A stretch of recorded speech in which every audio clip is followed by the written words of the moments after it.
What's up, everybody? Today we are talking about xDefiant. Today, I want to get my thoughts across because I've been playing this game for 30 hours. Since it has dropped, I believe, when did it drop? Thursday of this week, Tuesday, one of those days.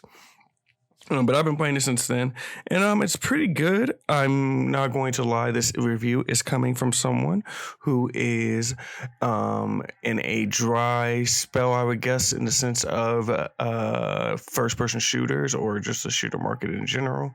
There's really nothing out there except for the three-headed giants, which is like Apex, Fortnite, and Valorant.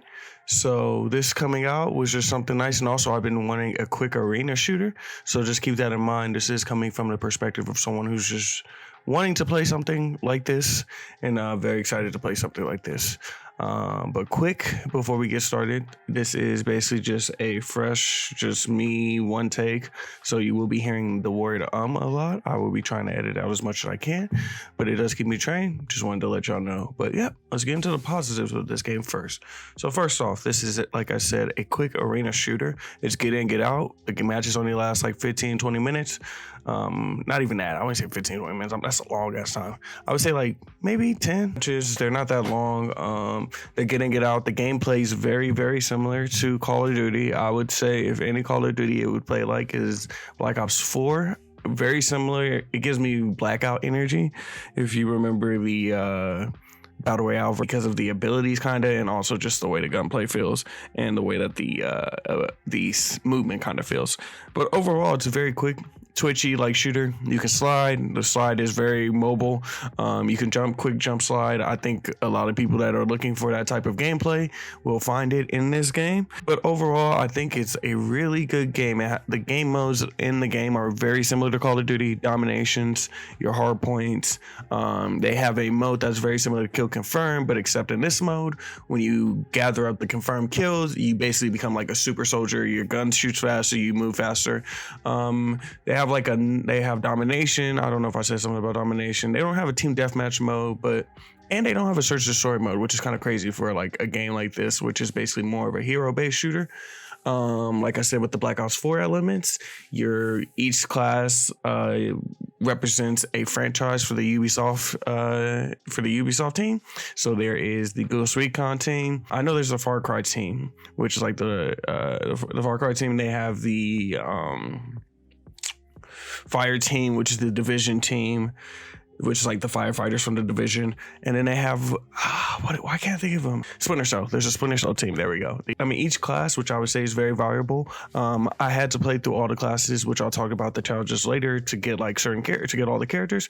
And every class that I played through, I would say they at least had one ability that was very, very good, like very strong. I don't think that you need to get a mix of teams. It's not like that. You pick whatever you want and you just play through it.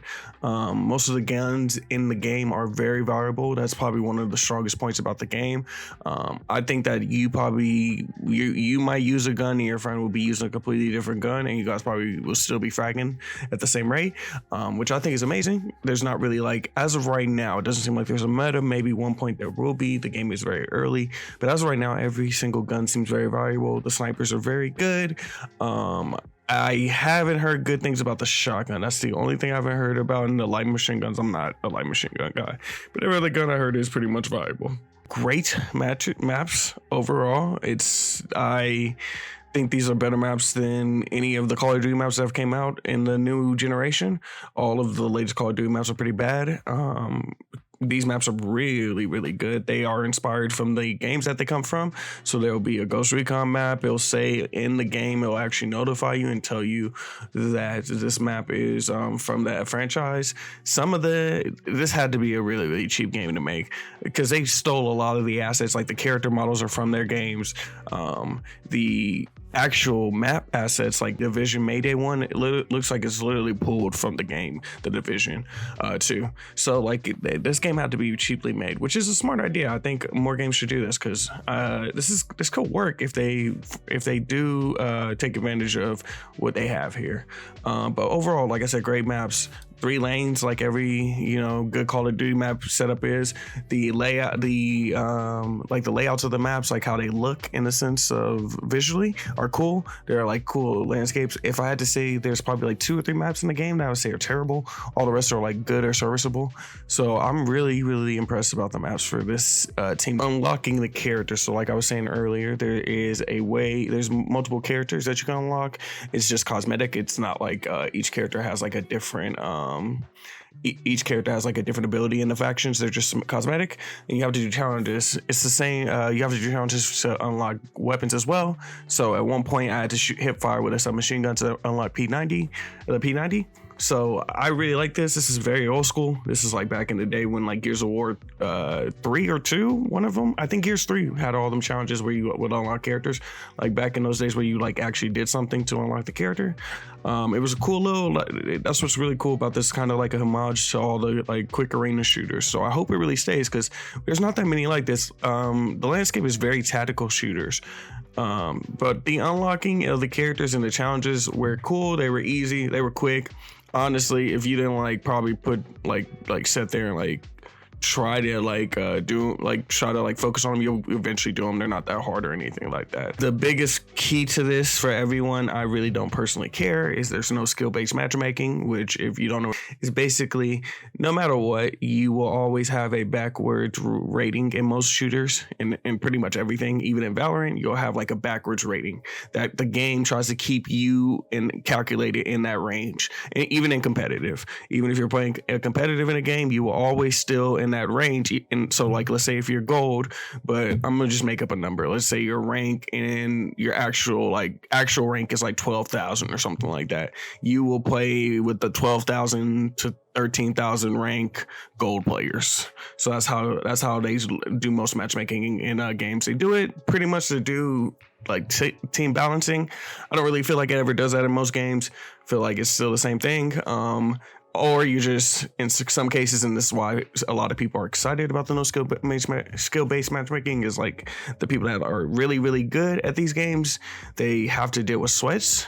And now with this, they don't have to like get on the game and like sweat to play the game. They can actually like play the game, and just, if they want to like frag, I guess that's where the issue might come. And that's why I think the longevity, there's like one factor of the longevity of this game is how hardcore it will become, to where the point where casuals might not be able to get into it, because the skill-based matchmaking might make it to where it'll be hard for casuals to get into it. But we'll just have to see where that goes. But as of right now, personally, I don't see any real effects of it. The matches are close. The only thing I notice is sometimes people just don't want to go to objectives. That's it. It doesn't have a really bad microtransaction model for it to be free. And it runs good in the sense of how it performs.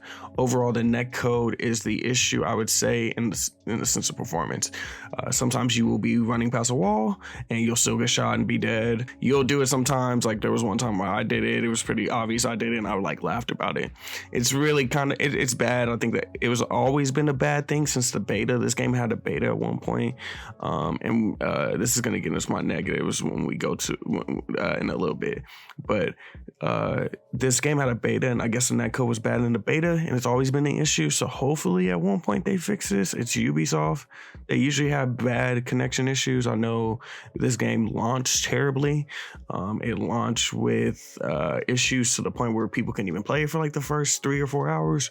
So definitely it was having a couple issues with that, which is, I think, just at this point, sadly like the world that we live in. But hopefully we can figure that out. But yeah, so on to the negatives. First off, there is poor options of customizations. The guns, there's not that many skins. You can only get it to the point where your gun will be gold, silver, and like bronze, I think. And that's like the only customization options. I think the gun customization is pretty freaking terrible. I I would maybe have stickers on the guns would be a cool thing. I don't know. There's like no style to the guns besides just a skin to it. So maybe they can figure something out later with that. The characters as well with the customization. There is no really good skins, I would say, right now, which is crazy for a microtransaction game, especially Ubisoft in the position they've been lately. You would think that they would be trying to make cool skins for these games to try to get people to like buy these, because I think they have people's attention right now. Maybe they'll get like purchases right now, but they definitely need to work on that. I don't like. I wouldn't say there's anything besides like if you want to buy the battle pass, which I bought because I'm like really into the game right now. Besides the battle pass, I don't think there's anything that you would want to buy in the game in the store. It's kind of pointless. There's like MVP like winning screens that you get. There's no real options besides the one that the one that you get in the battle pass. There's no real like there's a banner that shows up when you kill somebody. Like when you kill somebody, it says your name and then it does your like MVP animation, and then there's no like different banners than the ones in the battle pass. Like there's just no customization outside of like just the bare minimum. It's just so, for this game to be at beta last year and a lot of people say it'd be the exact same way it is now, it launched very bare bones to not be like to microtransaction, which is like their whole key of the game. They do want people on there, but they also want to make money. The game, and add on that, the game needs more style. Personally, I think it needs a kill cam. I think a kill cam would help it. It feels weird. I like how fast you respawn, don't get me wrong, but I just think a kill cam would be helpful sometimes. I know that most people skip through the kill cam, but I just think personally it just adds more personality to it. More visual flair. I don't know what this necessarily would be. The game doesn't have anything. It's very bland. You shoot somebody, they die. Boom. You shoot somebody, they die. Compared to like Valorant, you kill the last person, a freaking visual thing comes up. Call of Duty's even doing new things where like they have stab animations, they have visual. I think like even back in the day when you got payback, you got like a money thing to fall down.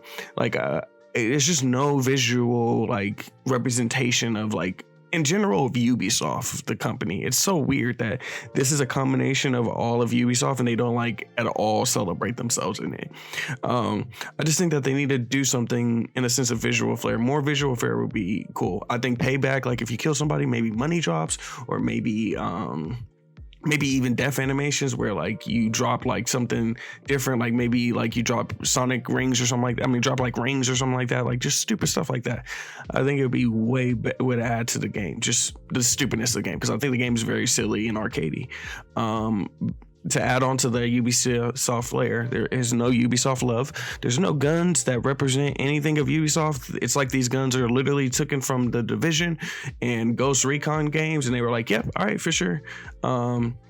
These are the guns now," and they're pretty much the same as Call of Duty guns. There's no flair to them that shows them that they're from the Division or anything like that, or Tom Clancy. I feel like this game needs more gun representation that shows Ubisoft love. This is probably my last point. I don't know how long this game will stay because it doesn't do much different from its competitors. In my opinion, the only thing that it has in its favor right now is there's nothing out. I think it needs to add a little bit more flair, like I was saying, a little bit more Ubisoft love, way more better customization options. In my opinion, even have a game mode of their own. There's all the game modes are carbon copies from different other games. I didn't talk really much about how they have like an escort game mode, which is pretty much the payload game mode, and like hero shooters. So I just think that the stability is really in question with this game.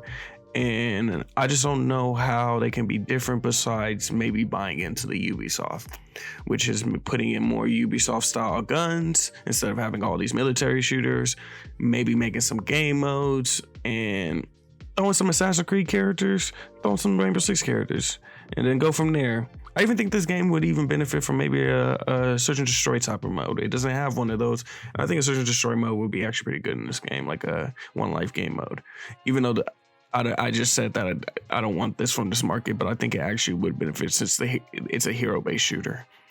But overall, I think the game is good. I highly recommend that you try it out. Number one, it's free. Number two, like I said, it's very dry unless you got your games. Like I said, unless you're playing the three-headed monster of shooters, there's nothing else to play. So I would highly recommend trying it out. And yeah, you can try it out on everything. I'm pretty sure it's on Xbox. I'm pretty sure it's on PC. I'm pretty sure it's on PlayStation, all of those. So once again, thank you for checking out this channel. I appreciate it. And yeah, later.